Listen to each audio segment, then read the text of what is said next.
How you doing, David? Good. Got the video camera going? Well, we're doing little snippets for Victoria. Oh, is this for Victoria? Yeah. All right. So pretend You're like the AV crew. All right. Pretend like I'm not here. Well, welcome to Contact in the Desert. Well, thank you for coming. Make yourself at home. But I'm not supposed to be here, so talk to the lady in the pink My hat. advice to you is get one of those those bottles of water and keep it half full. Okay. Sip on it every couple of minutes. Thank you. We were wondering now if we can get our Sure. A selfie. We are big fans. All right. We are excited to hear you speak. Any hard issues? Hope it won't be too disappointing. Sorry today. I said we're voting right, but they promised her. I think we have an umbrella. Do you want to talk to her? Or David? Weird. All right, give me 1 second. How are you? Good. Just so you better. I think he drove me around a show yesterday. Found me in the middle of the night, lost in the desert. Or I could have been astral projected. No way. I'll take it and I'll text Hey, I'm it. 68. I can do that. They go by fast.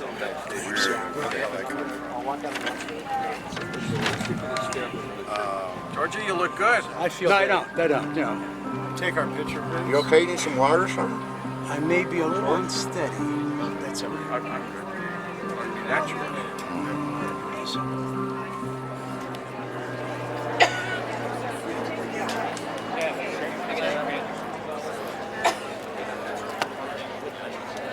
How are you? Hi. Sorry. Good to see you. Feeling well? Yeah, I'm feeling very well. How are you? Not bad. You want to be okay? Yes, it's hot. This is Robin Maxwell. She's also on our panel. But when we're born, we are like they say in psychology, not like we need. They have to develop immunity for all the stimuli, all the information. So reality so it isn't like a simulation. It's virtual reality. Virtual reality. And we're like Holographic. Yeah. no, not holographic. It's not holographic. Yeah, not holographic. That's interesting. There's a theory called my big toe, and that's what it unifies everything. It unifies physics and everything. That's it. That non-physical information is base. Yeah. Want me to take it or? Yes. Okay. Oh, I did something. I'm sorry. Okay, if you can make some room. Sorry. I need to cut everybody off. Does he have one back there? This is the book. Shall we take it? Prepping for the party, not so much for the panel. I'll ask them. Well, Or he can send it to us. I'll sit that way. Okay. I need a hot mic. Where do I get This is for George. Okay, Tommy, I need your information so I can send a book. Sure. For Cubs. Thank you. I'm going to do it right now, George. Time we start, Molly.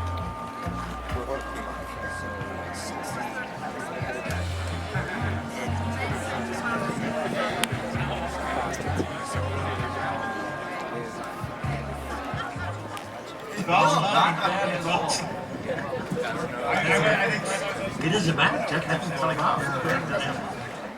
Bombs on the ground.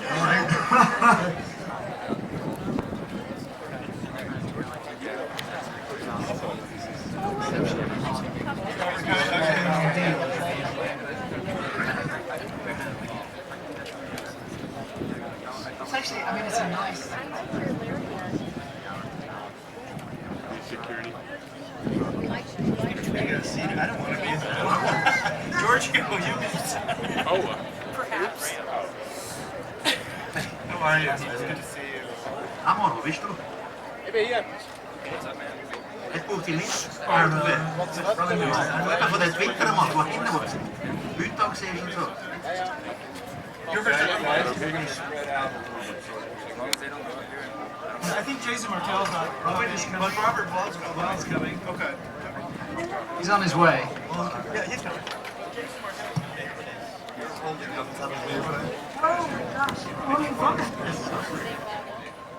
Giorgio Tsukalos. Hello. There is no question that I'm here because of this man, one of the most generous people I've met in my life. Because when I was little, my grandmother, she was a very devout Catholic. She would go to church almost every Sunday. But dinner table conversations with her were always interesting because before I even knew about this guy, she was talking about extraterrestrials, about Atlantis, about alternative history. And now remember that these were conversations that took place in the 70s. My grandmother was someone who was open-minded yet still a Catholic. And she told me that, you know, those two can be reconciled because we're all alive together. The entire universe is alive, so which means everything is part of everything anyway. And she led me down this path of questioning or asking questions. And when I was in my teens, I read one of his books and I was done for. So thank you. Okay. Houses filled with books. And, you know, and I love them. And I you know, Erich and other of those early authors got me going. Robert Charot, the French author, he was good. And, I ate all that stuff up. I still read those books today. Thank you, David. We're going to get into a lot of questions with you, too, because your work is just astounding. Robert Bauval. Robert, your book, The Orion Mystery, shook this planet from its foundations. When you came up with that theory of why the pyramids were built and how they were aligned, was The way I was seeing it is, I was doing Egyptology a favor. I mean, this was a new idea. I thought they'd be excited, but boy, they got very upset. And I'll use the same joke I usually say. There was the archaeologist and the philologist and the Egyptologist and everybody with an ist after his name got upset. Yeah, there was a lot of resistance. There was a lot of resistance, but it was fun. I enjoyed it. I loved the battle with Hawass. I kind of miss him these days. Yeah. Well, guess who we have behind the stage as a special guest? He's in shackles, but we were able to get him out of Egypt. Backyard of my suburban home in New Jersey. I was with my mother and my grandmother, and all of a sudden, it was 1950, so you can tell how old I am. Anyway, suddenly a flying saucer came overhead and hovered over our yard. And my mom and grandma ran in the house to call the police and the newspaper, leaving me there under this hovering UFO. And I'm showing her these pictures of these Nazca lines. I said, look, Mom, there's a monkey, but you can only see it from above. Why? And she said, well, because they made them for the extraterrestrials. She already knew about Erich. Ladies and gentlemen, Erich Von Daniken. Yes, thank you. Now, I do not want to repeat the story, how it all started. I mean, I have told this. I ask you that every year, too, don't I? Many years, yes. But Chariots of the Gods, in Chariots of the Gods, I had 238 question marks. Nobody read the question marks. I was accused and crashed down by the critics in that time, 1968, 1969. Erich Von Daniken said, I'm sorry, it ended with a question mark. No one saw the question marks. Anyhow, in the meantime, I have to come up with a total of 40 titles on the subject. And of course, I have learned a lot, I have seen a lot, I have been traveling throughout the world. I don't know, I have certainly made more than 1 million kilometers. I have a big archive. Somewhere here around is a young man, his name is Ramon, he's my secretary. And in our archive we have, you don't believe it, more than 200,000 pictures, slides, which I made worldwide. 200,000 slides. Of course, I was in Nazca already in the beginning of the 60s, 1961 for the first time. And Nazca was not known to the public. It all started to be known because of my book. In the meantime, I am a honorary member of this small place, city of Nazca, and I want to tell you the story how this happened. Practically every 3 or 4 years, I guide some tourists down to Nazca. Nazca is in Peru, 500 kilometers south of Lima. And normally with tourists in the evening, you are drinking and drinking and talking and talking. And so around midnight, we had enough alcohol. And I said to my fellow travelers, listen, tomorrow morning, there is a local guide. He will bring you out to the small airport, and you fly in the early morning, because you have to fly in the early morning because of the light. You fly over the plain of Nazca. Let me sleep, let me stay in bed. I can help you nothing up there. It's all small aircraft. But the next morning, 8 o'clock, somebody was knocking on my door. And you know, it was very hot, the air condition did not work. I was a little wet, just in my underpants. I went to the door, and there were 2 policemen with black mustache. I'm sorry, that's really brittle. The day before that was not in the field. Looks like teepees and a bouquet in the middle. That's one of 65 unique centerpieces in one formation. That's my favorite center ever. Of course, that one's not bad. That was just off to the left. Try doing that yourself in some brittle wheat and see how you do. How about that little cutie? So when you walk in these crop circles, this is what you see. They're absolutely gorgeous, and we see the formation, but from the air and the pictures that you get to see, you don't see the centerpieces. Every crop circle is spun down from the center in one move, and then you get these centerpieces that are just gorgeous. Let's double that wormhole, that time tunnel, that groove. Let's quad it out. Let's set up a whole party of time tunnels. Ooh. Let's take it into 90. So these are rough fields of grain, brown, brittle, laid down in a second.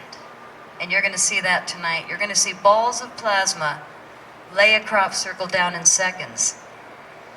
But what I didn't tell anyone is I've got an additional one to the one that the world knows. I got one the world doesn't know. And you're going to be the first people to see it. Up a high mesa, you have to hike up there. As you're hiking up on the trail, you come to places like this, where the cliff is just, and the wall, again for no real reason, it's just, as you look at the lower part, it's like somebody with a power tool just came and sort of cut along it and polished and was like practicing again with their power tool, doing something that's completely unnecessary. It has no function. It's just like they're playing with their power tools and stuff that they have. So as you get up to the top, you're on a flat mesa and you're quite high up in a windy spot. And there are these towers. There's this one strange building that's all square. It's post-traumatic ordeal and healing through that. Do you still have a sense that they will come to you, or any kind of a connection still that exists between you and them? Yeah. Anybody who goes to mug me, better watch out. You're going to get zapped. No, I don't know. I was uneasy about that for a long time, but,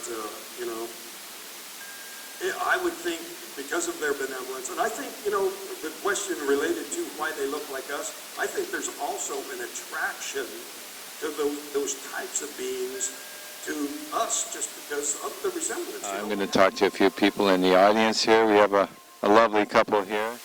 Vancouver, British Columbia. And is this your first time here? This is our first time, yeah. We've been to the Roswell Festival 2 years ago, but this is more serious. John Bennett. You also from Canada? No, Vermont. Can I ask you guys a question? What do you think would happen? Well, first of all, do you think there'll be full disclosure? And what do you think will happen the day after full disclosure? Yes. Yeah, I think there'll be full disclosure. You know, I don't think it's going to be super revelatory because I think it's going to be a gentle build-up. I think there'll be like first like proof that there's other life out there, like for the mainstream, but not like that they're here. And then it'll slowly keep going until you get full disclosure, like, yeah, they're here, you know, et cetera, et cetera. What about NASA and the government? Have they been lying to us all of these years? Well, you may know. I think We've seen our own things we live in Vancouver Island, so we've seen certain things ourselves that we can't explain, and it's just, yeah, it's very interesting. Did you have an experience? we've seen both of us the triangle, the black triangle. Yeah. That's our government.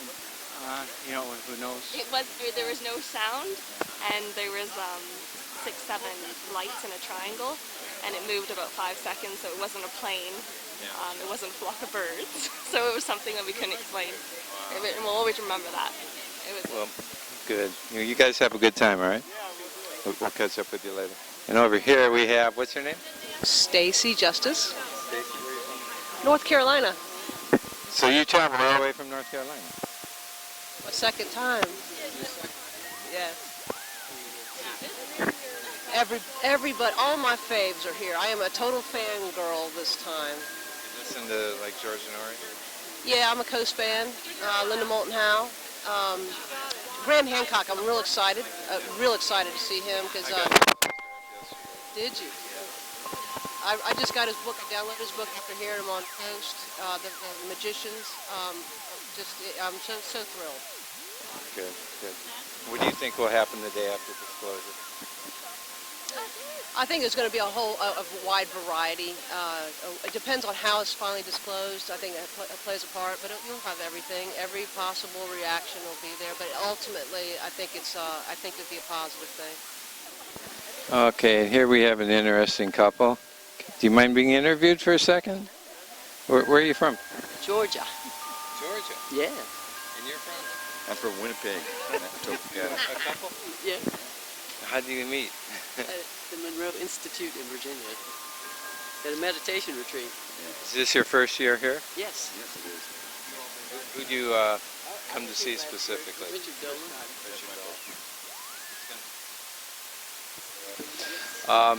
Can I ask you a question?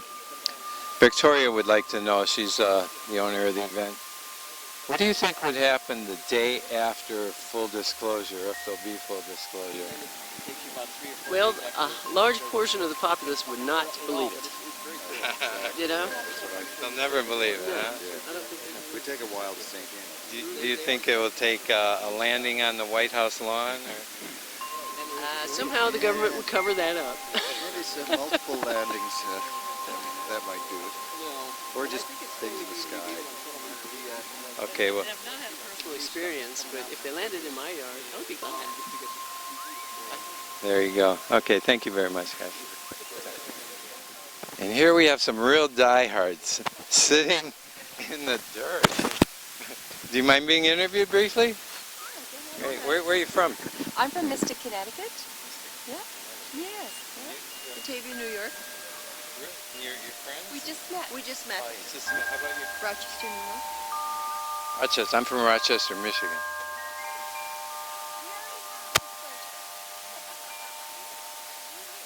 Small percentage. Okay, listen, I think they're starting, so we're going to have to run. Thank you.